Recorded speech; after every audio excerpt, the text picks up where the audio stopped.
कैसे हैं आप सभी अपनों का मैं मैनेजर प्राण बिहारी यूट्यूब चैनल पे हार्दिक अभिनंदन करता हूं और आज कोशिश करूंगा कि सर्वाधिक के जो जटिल चैप्टर होती है भारत में एक ऐसी स्थिति उत्पन्न हो गई थी कि अंग्रेजों ने सिख सत्ता को अपने ब्रिटिश प्रांत में मिलाने का जो प्रयास किया उस प्रयास में आप दो आंग्ल सिख युद्ध को जानते होंगे।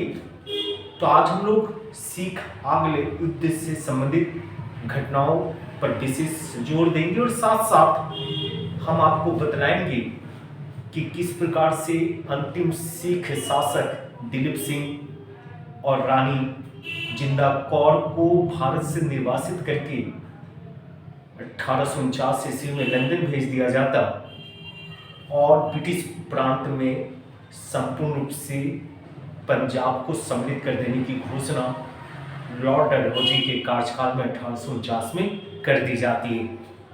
तो आप याद रखिए कि राजा रणजीत सिंह से जो कहानी आप लोग सुन चुके होंगे, राजा रणजीत सिंह की मृत्यु के बाद उनके उत्तराधिकारी खड़क सिंह की मृत्यु के बाद नौनिहाल सिंह की मृत्यु के बाद आप देखेंगे कि सत्ता का संघर्ष जो होते एक तरफ खड़क सिंह की विधवा चंदा कौर होती है और दूसरी तरफ आपके रंजीत सिंह के पुत्र होते हैं जिनका नाम होता है शेर सिंह। इन दोनों के बीच में जो सत्ता का संघर्ष 1840 ईस्वी में होती है उसमें अंततः विजय श्री शेर सिंह को हासिल होता है और शेर सिंह 1840 ईस्वी से लेकर 1843 ईस्वी तक सिख साम्राज्य के शासक बनते हैं। और आपने देखा होगा कि 43 में उनकी मृत्यु होती है जब अजीत सिंह के द्वारा उनकी हत्या कर दी जाती और 43 से लेकर के आप 49 तक 13 वर्षीय अल्पवयस्क दिलीप सिंह के नेतृत्व में सिख सत्ता को आगे बढ़ते हुए देखेंगे और शरीक्षिका के तौर पे रानी जिंदा कौर का नाम उभर के आएगा। तो आज हम लोग कहानी उसकी कहने जा रहे हैं, हम कहानी किनकी सुनाने जा रहे हैं, हम आपसे क्या कहना चाहते हैं। हम आपसे सिख साम्राज्य और आंग्ल के बीच में होने वाले संघर्षों की दास्तान को रखना चाहते हैं। उम्मीद करते हैं कि आप अगर पूर्ण रूप से इस वीडियो को देख पाते हैं, आप पे अंतिम तक देख पाते हैं तो आपके सामने किसी प्रकार की कोई समस्या नहीं रह जाएगी और आने वाले किसी भी पीसीएस परीक्षा में आप प्रत्येक क्वेश्चंस को सॉल्व भी कर पाएंगे। तो चलिए शुरू करते हैं हम लोग। आप देखो, आप सुन चुके होंगे कि सिखों के 10 गुरु थे। अंतिम गुरु गोविंद सिंह का नाम आता है जिनकी मृत्यु 1760 ईस्वी में होती है। प्रारंभिक कहानी थी। 1760 से 1716 ईस्वी तक आपने बंदा बहादुर का नाम सुना होगा। बंदा बहादुर की मृत्यु के उपरांत सिख जो समुदाय था वो कहीं न कहीं कमजोर हो जाता है। लेकिन बाद में आपने इस कहानी को भी सुना होगा कि 1761 ईस्वी में पानीपत की तृतीय युद्ध होती है और पानीपत के तृतीय युद्ध में जब मराठे की शक्ति को छीन कर दी जाती है अहमद शाह अब्दाली के द्वारा, तब मराठों के पतन से उत्थान आप सिखों को देख पाएंगे। यानी एक तरफ कहते हैं कि आपका गर्त होता है तो दूसरी तरफ उफान होती है। उसी प्रकार से जब मराठे 1761 ईस्वी में शक्तिहीन होते हैं तो उनके कब्र पर आप सिखों को देख सकते हैं कि सिखों की शक्ति किस प्रकार से उभर के आती है। और 1763 से लेकर के 1763 से 1773 ईस्वी तक आप पंजाब में देखेंगे कि छोटे छोटे 12 राज्य स्थापित होते हैं सिखों के, जिनको हम लोग 12 मिसल भी कहते हैं। और आपने सुना होगा कि उन 12 मिसलों में आप भांगी मिसल, सुकर चकिया मिसल, कन्हैया मिसल, नकई मिसल, अहलूवालिया मिसल, और आपको याद होना चाहिए कि जो 1763 ईस्वी से लेकर के 1773 ईस्वी तक सिख सत्ता पुनः संगठित होती है और उस सिख सत्ता को संचालित करने में जो सर्वाधिक महत्वपूर्ण व्यक्तित्व उभर के आते हैं उनका नाम था जस्सा सिंह। क्या नाम था? सरदार जस्सा सिंह। ये आहलूवालिया मिसल के प्रमुख होते हैं। किस मिसल के प्रमुख थे? तो आपको प्रारंभिक कहानी में आहलूवालिया मिसल के प्रमुख सरदार जस्सा सिंह जो सर्वाधिक प्रभावी होते हैं, जिनको उत्तरवर्ती मुगलों ने सुल्तान ए कौम की उपाधि भी दे रखी थी। तो इस प्रकार से आप पंजाब में 12 मिसलों की कहानी जानते होंगे। उन 12 मिसलों में 5 मिसल काफी महत्वपूर्ण है। आहलूवालिया मिसल, भंगी मिसल, सुकर चकिया मिसल, कन्हैया मिसल और नकई मिसल। आप कहते हैं कि उन 12 मिसल में सर्वाधिक शक्तिशाली मिसल भंगी मिसल थी, जिससे बाद में रणजीत सिंह ने लाहौर जीता था और भंगी मिसल की शक्ति को समाप्त कर दी गई थी रणजीत सिंह के द्वारा। प्रारंभिक 12 मिसलों में सर्वाधिक शक्तिशाली अगर भंगी मिसल है तो उससे भंगी मिसल के अस्तित्व को समाप्त रणजीत सिंह के द्वारा किया गया था। लेकिन जस्सा सिंह जो प्रारंभिक सिख मिसल के सर्वाधिक महत्वपूर्ण नेतृत्व करता थे, जिनको आपने देखा है सुल्तान ए कौम की उपाधि भी प्राप्त होते हुए, बाद में आप सुनेंगे कि 13 नवंबर 1780 ईस्वी को सुकर चकिया जो मिसल है उस मिसल में आप रणजीत सिंह को जन्म लेते हुए कहते हैं कि रणजीत सिंह महासिंह के पुत्र हैं। और रणजीत सिंह का जन्म किस वर्ष होता है? तो 13 नवंबर 1780 ईस्वी की होती है। आप जानते होंगे कि 12 वर्ष की उम्र में 1792 ईस्वी में जब उनके पिता महासिंह की मृत्यु हो जाती है, तब ये सुकर चकिया मिसल के प्रमुख हो जाते हैं। आप इस बात को याद रखिए कि रणजीत सिंह जिनके प्रारंभिक दिनों में चेचे के कारण उनकी एक आंख की दृष्टि समाप्त हो जाती है, और आप इस बात को जानते होंगे कि जिनको एक आंख से बिल्कुल नहीं दिखलाई देता था, उन्होंने सभी महत्वपूर्ण युद्धों को जीता और 1839 ईस्वी की अपनी मृत्यु तक उन्हें एक भी पराजय का मुंह नहीं देखना पड़ा। इसीलिए उन्हें शेरे पंजाब की उपाधि से भी विभूषित किया जाता है। हम उस महान रणजीत सिंह को बतला रहे हैं जिनके आने के बाद सिख पुनः संगठित होते हैं और सिखों की ताकत इतनी बढ़ चुकी होती कि बाद के दिनों में आपने देखा होगा कि जब रणजीत सिंह की मृत्यु होती है उसके उपरांत ही आप 2 अगले सिख युद्ध देखते हैं, 1845-46 और दूसरी 1848-49। यानी रणजीत सिंह के सत्ता काल तक सिख साम्राज्य पर बुरी निगाहें डालने की हिमाकत किसी ताकत ने नहीं की, और जितनी भी चुनौतियां थी उन सभी चुनौतियों को रणजीत सिंह ने ध्वस्त किया। तो रणजीत सिंह की कहानी आप 2 शब्दों में याद रखिए, सुकर चकिया वंश से संबंधित थे। 13 नवंबर 1780 ईस्वी को इनका जन्म हुआ था। किसके घर में, यानी किसके पुत्र के रूप में? तो ये महासिंह के पुत्र के रूप में इनकी जन्म होती है 13 नवंबर 1780 ईस्वी को। महासिंह की मृत्यु कब होती है? तो 1792 ईस्वी में, अर्थात 12 वर्ष की उम्र में रणजीत सिंह को गद्दी हासिल हो जाती है। और आपने ये भी देखा होगा कि किस प्रकार से 1799 ईस्वी में रणजीत सिंह ने लाहौर जमान शाह को पराजित करके जीत लिया था। तो 1799 ईस्वी में लाहौर को जीत ली जाती है, किसके द्वारा? रणजीत सिंह के द्वारा। और साथ साथ 1805 ईस्वी में उन्होंने भंगी मिसल से अमृतसर को भी जीत ली थी। आप समझ सकते हैं कि भंगी मिसल जो सर्वाधिक शक्तिशाली मिसलों में से एक था, सर्वाधिक शक्तिशाली था, और जिसके कार्य क्षेत्र में अमृतसर की क्षेत्र आती थी। अमृतसर को जीत लेना 1805 ईस्वी में, 1799 ईस्वी में किसको जीतना? तो लाहौर को जीतना। लाहौर की विजय किसके ऊपर थी? तो जमन शाह के ऊपर थी। आप जानते होंगे कि रणजीत सिंह के क्षेत्र जो है 4 भागों में विभाजित थी। आप मुल्तान देखोगे, पेशावर देखोगे, लाहौर देखोगे, आप अमृतसर को देखोगे। ये 4 प्रांत ऐसे थे जिसको रणजीत सिंह के द्वारा शासित किया जाता था। आप रणजीत सिंह के संदर्भ में इस बात को भी जानते हैं कि वो जो भू राजस्व या लगान लेते थे वो कुल उपज का 33 से 40% होता था। आप देखोगे कि 1805 ईस्वी में जब उन्होंने अमृतसर को भी जीत ली तो उन्होंने 2 राजधानियां घोषित की थी, एक लाहौर और दूसरी अमृतसर। और आपको याद होना चाहिए कि लाहौर को उन्होंने राजनीतिक राजधानी घोषित की थी और अमृतसर को उन्होंने धार्मिक राजधानी घोषित किया था। रणजीत सिंह की 2 राजधानियां थी, लाहौर और अमृतसर। और बाद के दिनों में आपने ये भी सुना होगा कि 1809 ईस्वी में फ्रांस और रसिया के बीच में एक संधि होती है। तो फ्रांस और रसिया के बीच की इस संधि को देखते हुए जो भारत की, जब उस समय आप देखोगे कि भारत में 1809 ईस्वी में जो बंगाल के गवर्नर जनरल थे वो थे लॉर्ड मिंटो। लॉर्ड मिंटो ने अपने अधिकारी मैट कॉप को भेज करके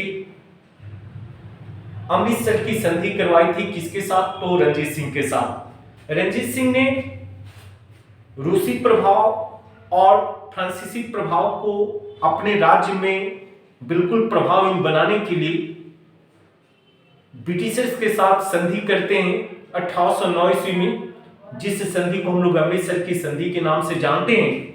आप इस बात को याद रखेंगे, अमृतसर की संधि कब होती है? तो 1809 ईस्वी में। और किस ब्रिटिशर्स के साथ? वह ब्रिटिश अधिकारी कौन था अमृतसर की संधि के समय? तो मैककॉक थे। ये सर्वाधिक महत्वपूर्ण हो जाती है। अमृतसर की संधि के पीछे कारण क्या था? तो 1809 ईस्वी में फ्रांस और रूस के बीच में होने वाली संधि, उस रूसी प्रभाव से संरक्षण के उद्देश्य से रणजीत सिंह ने ब्रिटिशर्स के साथ अमृतसर की संधि की थी 1809 ईस्वी में।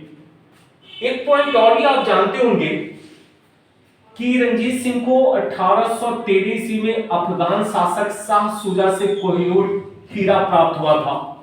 आप जानते होंगे कि जो आपके अफगानी शासक थे अहमद शाह अब्दाली की शासन में शाह शुजा बाद के दिनों में आते हैं अफगान शासक के रूप में। और शाह शुजा से जो स्थानीय संघर्ष होती है उससे उनको जान बचा करके जब पंजाब आना पड़ता है, तब शाह शुजा को संरक्षण दी गई थी। किसके द्वारा? तो रणजीत सिंह के द्वारा। और संरक्षण के बदले में 1813 ईस्वी में शाह शुजा ने कोहिनूर हीरा किसको प्रदान किया था? तो रणजीत सिंह जी को। 1813 की इस घटना को आप जानेंगे। यहाँ कोहिनूर हीरा की बात हो रही है। कोहिनूर हीरा के संबंध में कई सारी भ्रांतियां हैं। कई लोग अक्सर ये कहते हैं कि अगर हमारे देश में ये कोहिनूर हीरा आ जाती तो हम जितने भी ब्रिटिश कर्ज है, जितने भी हमारे ऊपर विदेशी बैंकों का कर्ज है, हम उसको न केवल हटा पाते बल्कि इतने पैसे हो जाते कि कम से कम हम 2 महीने तक संपूर्ण विश्व को भोजन उपलब्ध करवा पाते। तो कई सारी कोहिनूर हीरा के बारे में भ्रांतियां हैं। तो सबसे पहले कोहिनूर हीरा के संबंध में 2 लाइन आपको बतलाना चाहेंगे। आप जानते होंगे कि कोहिनूर हीरा की प्राप्ति आंध्र प्रदेश की गोलकुंडा खनन से यानी कि खनन क्षेत्र से होती है। एग्जैक्ट डेट बतलाना संभव नहीं है कि किस वर्ष आपको कोहिनूर हीरा की प्राप्ति होती है। आप इतना जानते होंगे कि कोहिनूर हीरा बाद के दिनों में बाबर के पास थी। ये बाबरनामा में इसकी प्रामाणिकता के साथ वर्णन किया गया है, क्योंकि बाबरनामा में बाबर ने इस बात को लिखा कि इस कोहिनूर हीरा की कीमत इतनी है कि हम संपूर्ण संसार को इस कोहिनूर हीरा के माध्यम से 2 दिनों का भोजन उपलब्ध करवा पाएंगे। आप देखो तो कोहिनूर हीरा गोलकुंडा से प्राप्त होती है। लगभग 21 ग्राम वजन होता है इसका। कोहिनूर हीरा किनके पास पहुंचती है, इसकी प्रामाणिकता पर संदेह किया जा सकता है, लेकिन बाबरनामा में कोहिनूर हीरा की सूचना दर्ज है। तब आप बाबरनामा में कोहिनूर हीरा के संदर्भ में बाबर ने स्वतः लिखा भी है, उसकी खूबसूरती, उसकी चमक, उसकी कीमत के संबंध में आकलन कि 2 दिनों के लिए संपूर्ण विश्व में भोजन का उपलब्ध करवाया जाना। बाद में आपने देखा कि शाहजहां ने कोहिनूर हीरा को अपने मयूर सिंहासन में लगवा रखी थी, जिसे तख्त तौस कहते हैं। आप देखेंगे मयूर सिंहासन जिसका निर्माण शाहजहां ने करवाया था, उसमें उन्होंने कोहिनूर हीरा को लगवा रखा था। बाद में औरंगजेब के पास भी कोहिनूर हीरा पहुंचती है। बाद में कहा जाता है कि 1739 ईस्वी में जब मुगल शासक उत्तरवर्ती शासक थे जिनका नाम था मोहम्मद शाह रंगीला, उस समय भारत पे 1739 ईस्वी में ईरानी शासक नादिर शाह जब आते हैं और दिल्ली में कत्लेआम मचाते हैं और हजारों लोगों की हत्याएं कर देते हैं और संपूर्ण दिल्ली को उन्होंने पूरी तरीके से नेस्तनाबूद करके जो लूट मार मचाई, उस दौरान उन्होंने मोहम्मद शाह रंगीला से कोहिनूर हीरा भी जीत कर लेकर चले गए। यानी कोहिनूर हीरा की प्राप्ति मोहम्मद शाह रंगीला से किसने की? तो 1739 ईस्वी में ईरानी शासक नादिर शाह ने की।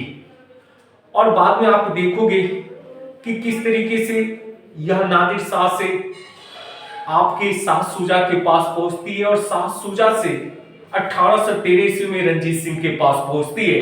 और बाद में आपने देखा कि रंजीत सिंह के जो उत्तराधिकारी होते हैं दिलीप सिंह से यह रानी विक्टोरिया को प्राप्त हो पाता है जब ये लंदन जाते हैं। कौन? तो रंजीत सिंह के जो वंशज थे दिलीप सिंह से प्राप्ति होती है कोहिनूर हीरा की। और आज कहते हैं कि कोहिनूर हीरा लंदन और इंग्लैंड का शानो शौकत को बढ़ा रहा है और हम उस कोहिनूर हीरा की प्राप्ति का कोई प्रयास इसलिए भी नहीं कर रहे हैं क्योंकि ये अब बेमानी सी बात है कि हम कोहिनूर हीरा को प्राप्त करेंगे और ऋषि सुनक से मांग करेंगे।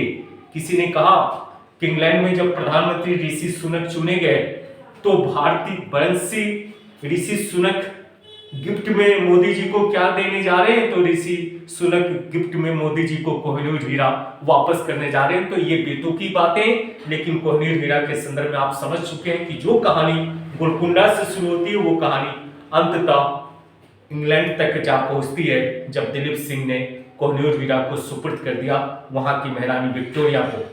इस बात को याद रखेंगे।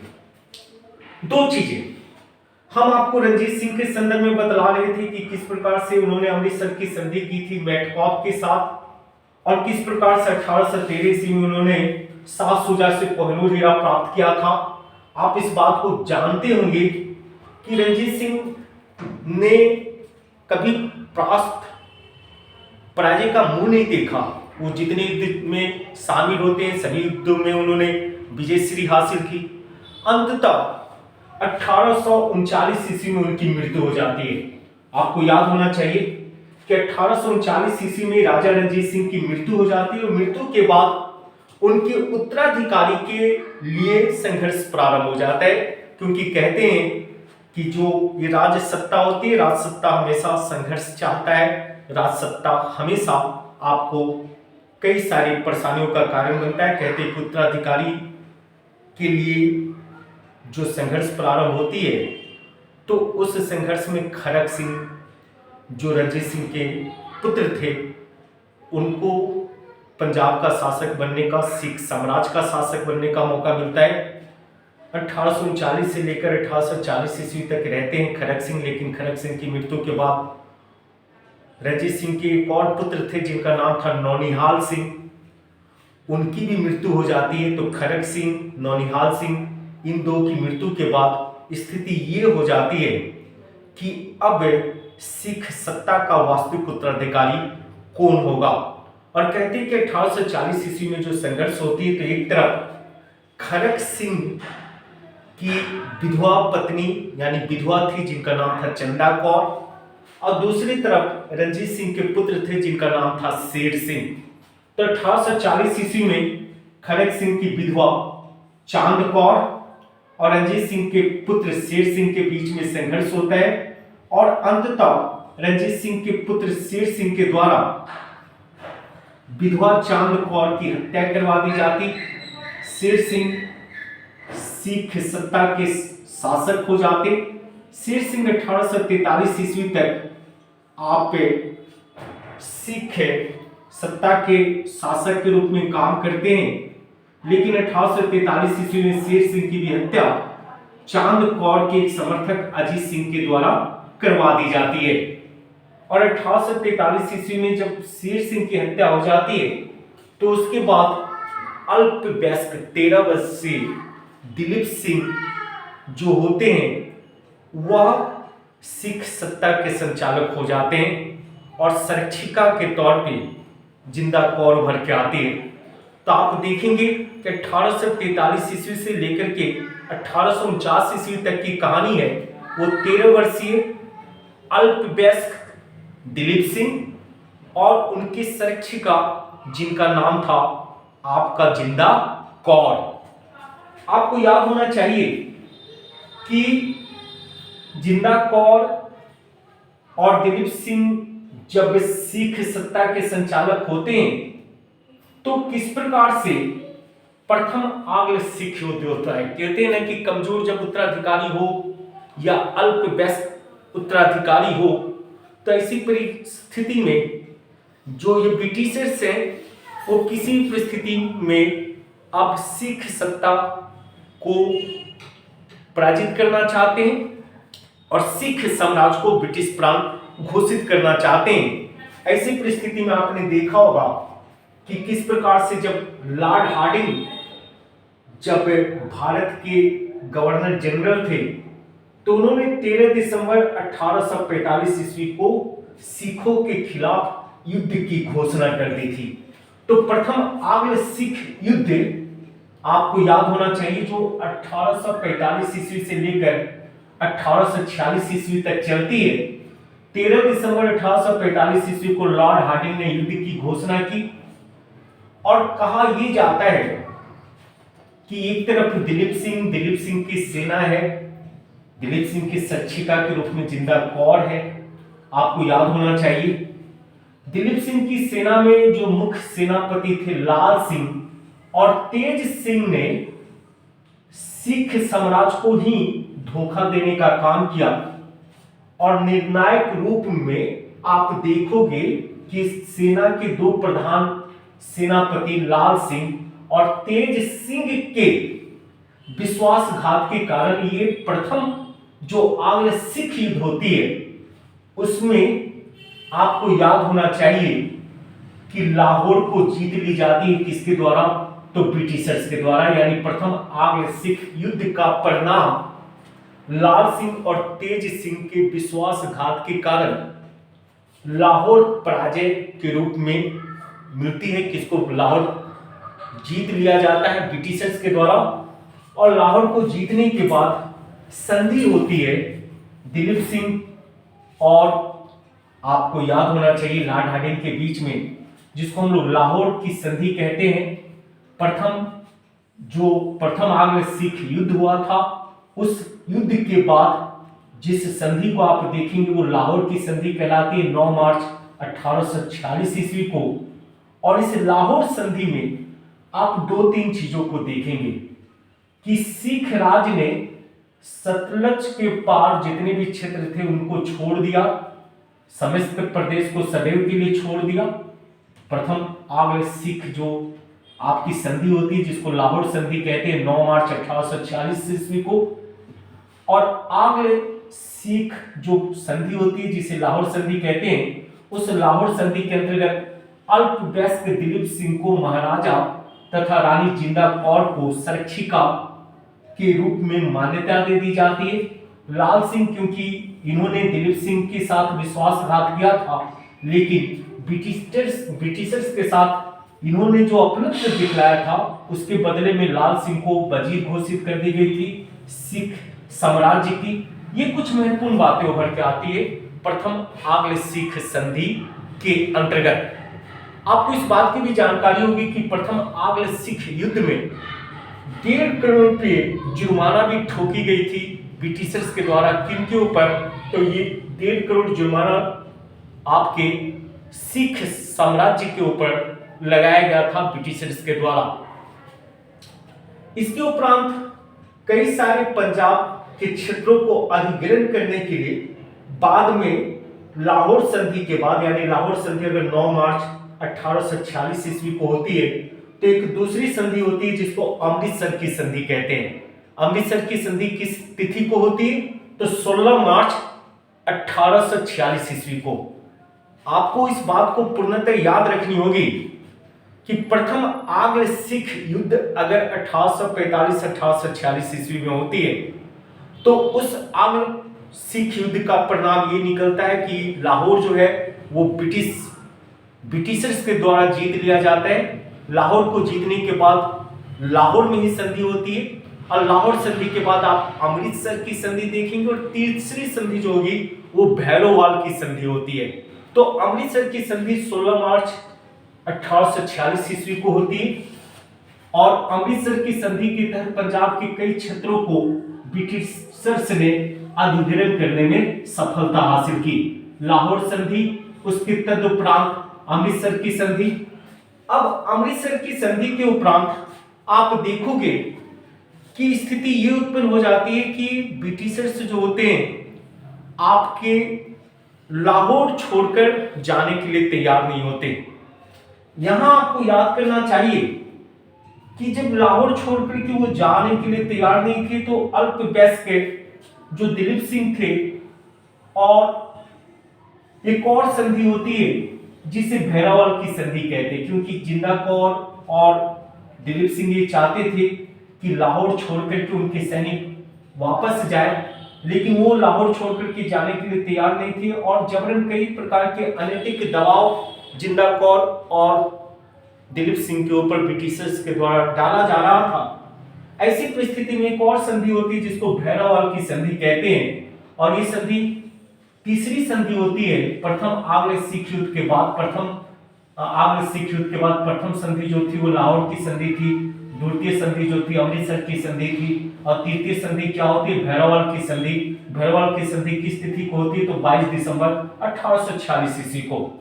इस संधि के तहत अल्पवयस्क दिलीप सिंह को संरक्षण देने के लिए ब्रिटिश सेना लाहौर में रहेगी और संरक्षण के बदले में ब्रिटिश सेना के लिए 22 लाख रुपए खर्च करने पड़ेगी। ये संधि का एक हिस्सा था।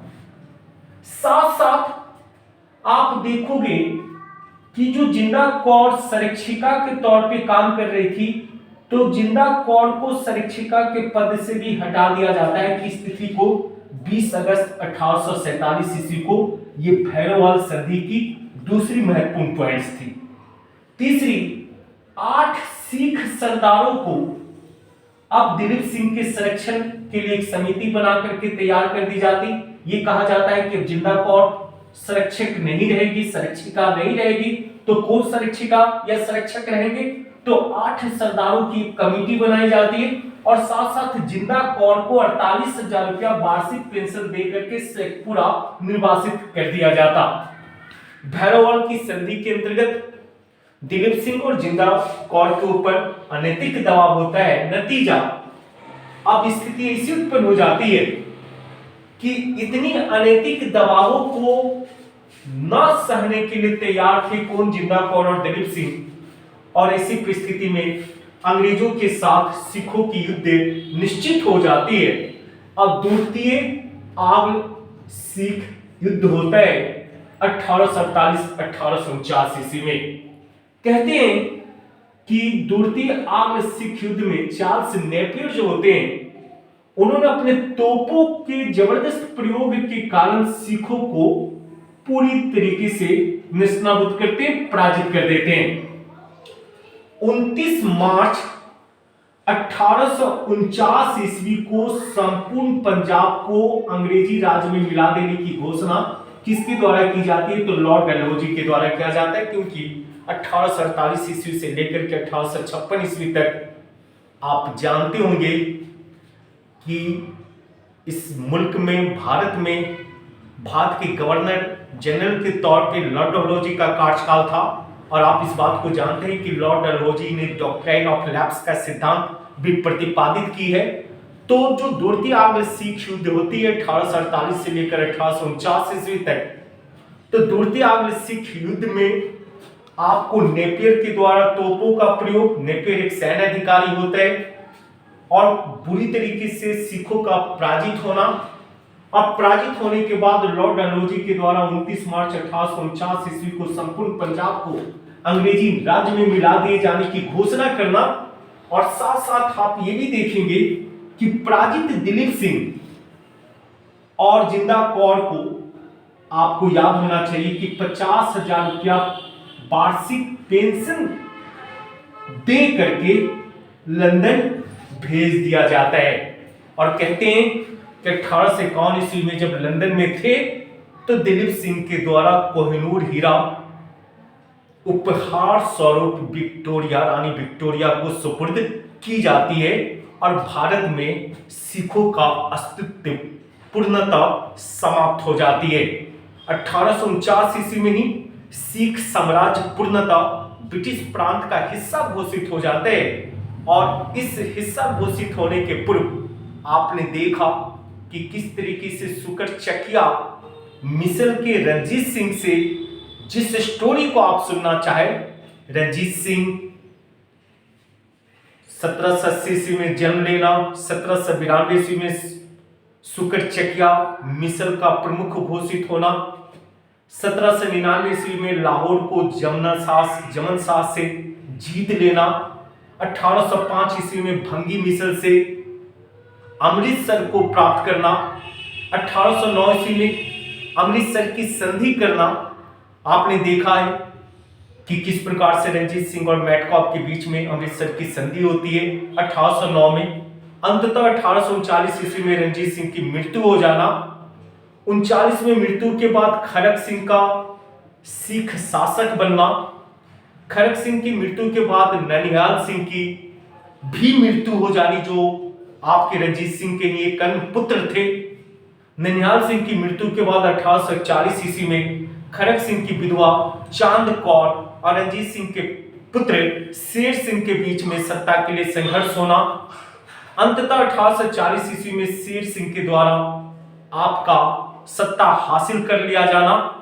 43 में शेर सिंह की हत्या चांद कौर के समर्थक अजीत सिंह के द्वारा कर दी जानी, और 43 में 13 वर्षीय अल्पवयस्क दिलीप सिंह के हाथ में सिख साम्राज्य के शासक बनने का गौरव आप देखेंगे। 1843 ईस्वी में सिख सत्ता को किस प्रकार से दिलीप सिंह के हाथों में चला जाना, जिंदा कौर के शिक्षिका के रूप में महत्वपूर्ण भूमिका की भी चर्चा 1843 के बाद में आपने देखा कि किस प्रकार से 1845-46 में प्रथम आंग्ल सिख युद्ध होना।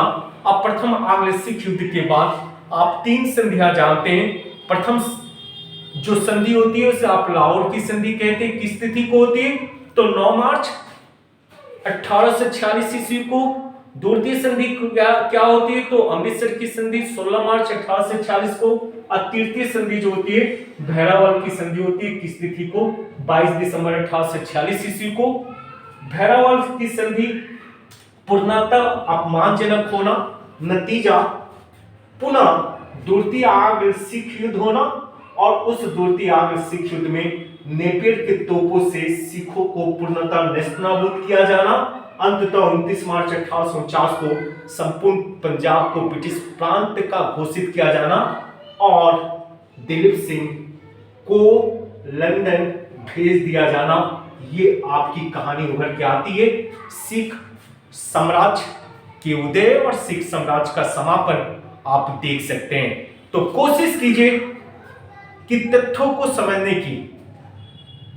ये एक रिवीजन कोर्स होता है, हम आपको जब बतलाते हैं तो एक कंप्लीट वीडियो देने की कोशिश करते हैं। और मेरा क्या उद्देश्य है, हम जिस सारण के लिए काम कर रहे हैं, हम उस सारण को संपूर्ण बिहार में स्थापित होता देखना चाहते हैं। और पीसीस और रेलवे और एसएससी और बिहार पुलिस, इनकी जगह पे हमारा एकमात्र फोकस है कि आप पीसीस की बात कीजिए और सब इंस्पेक्टर की बात कीजिए, यूपीएससी की बात कीजिए, क्योंकि आपकी लक्ष्य जितनी ऊंची होगी आप उतनी ही बड़ी गौरव को स्थापित कर पाएंगे। और हमारा ये मानना है कि इतिहास भूगोल बहुत ही महत्वपूर्ण विषय होते हैं और पूर्व के मुकाबले बहुत आसान से हो गए हैं। आप देख लो कि जिससे सिख साम्राज्य के बारे में आपको पढ़ने के लिए पहले कितने वक्त लगे, अगर आप इस वीडियो को देख लो और फिर हम रात को आएंगे आप लोगों से बातचीत करने के लिए। हमारे इस वीडियो में आपको कितना अच्छा लग रहा है, क्योंकि हमारे लिए मिशन 24 को कंप्लीट करना सर्वाधिक महत्वपूर्ण है। खूब देखिए, शेयर कीजिए और अच्छा या बुरा कमेंट कीजिए। जय हिंद, जय बिहार।